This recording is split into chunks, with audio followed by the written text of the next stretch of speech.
ہمارے والدین ہمارے لیے کیا تاثر رکھتے ہوں گے، کیا رائے دیتے ہوں گے، صاف ظاہر ہے انہیں ہم سے شکوہ رہے گا۔ اسی طرح قرآن مجید بھی ہمارے ہاں موجود ہیں، لیکن ہم اس کے نزدیک تک نہیں لگتے۔ اس کے بتائے ہوئے اصولوں کے مطابق چلنا تو اور ہے، ہم نے کبھی اسے اٹھا کے اسے پڑھ کے بھی نہیں دیکھا۔ تو یہ وہ چیزیں ہیں جو آخرت میں ہمارے خلاف گواہی دینے والی ہیں۔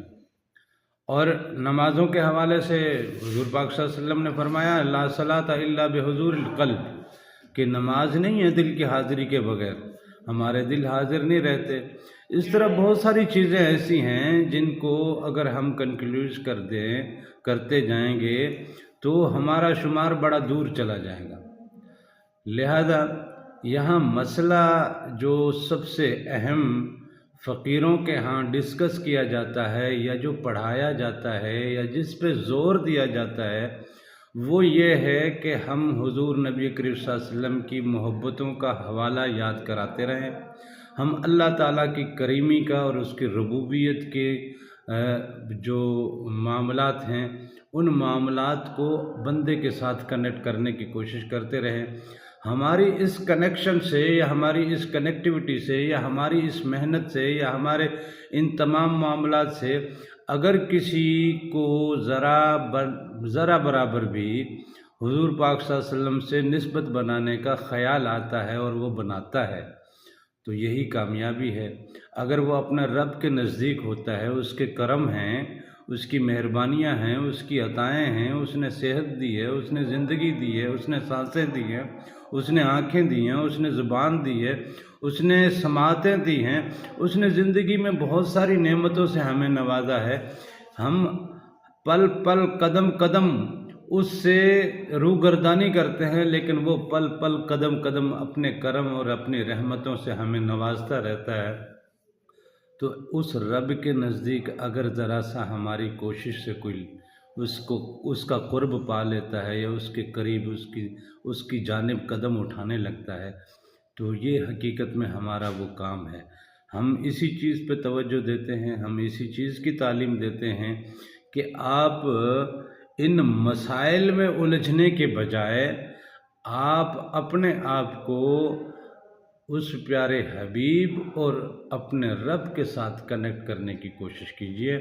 جب آپ ان کے ساتھ کنیکٹ کریں گے آٹومیٹک آپ کی نسبتیں ادھر سے جڑنے شروع ہو جائیں گی۔ جب نسبتیں جڑنا شروع ہو جائیں گی تو پھر صاف ظاہر ہے وہاں پھر آپ بھی حضور نبی کریم صلی اللہ علیہ وسلم کے قریب ہوں گے، ان کے حالے میں ہوں گے اور ان کے سرکل میں ہی ہوں گے۔ جب آپ حضور کے دائرے میں اور ان کے سرکل میں اور ان کے حالے میں ہوں گے تو صاف ظاہر ہے کرم آپ پہ، رحمتیں آپ پہ، شفاعتیں آپ پہ، نعمتوں کی بارشیں آپ پہ، وہاں پھر بہت سارے معاملات۔ حضور نبی کریم صلی اللہ علیہ وسلم نے فرمایا کہ میں قیامت کے روز جنت میں تب تک داخل نہیں ہوں گا جب تک اپنے ہر امتی کو جنت میں داخلہ نہ دلوا دوں۔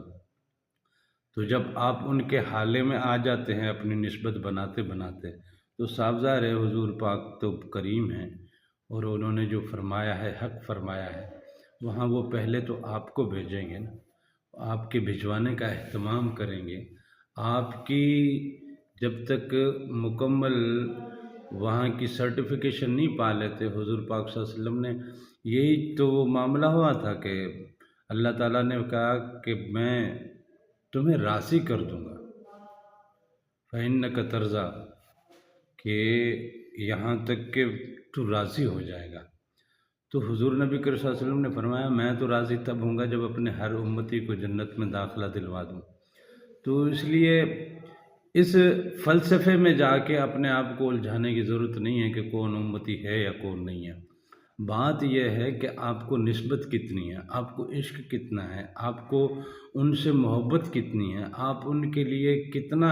اپنی زبان پہ ذکر رکھتے ہیں، اپنے دل میں خیال رکھتے ہیں، اپنی سوچوں میں ابال رکھتے ہیں، اپنی محفلوں کو سجا کے رکھتے ہیں۔ آپ ان کے ذکر سے، ان کی یاد سے، ان کے فکر سے، ان کے انداز سے، ان کی تعلیمات سے آپ اپنی زندگی کو اور اپنے دوستوں اور احباب کی محفلوں کو کتنا سجا کے رکھتے ہیں۔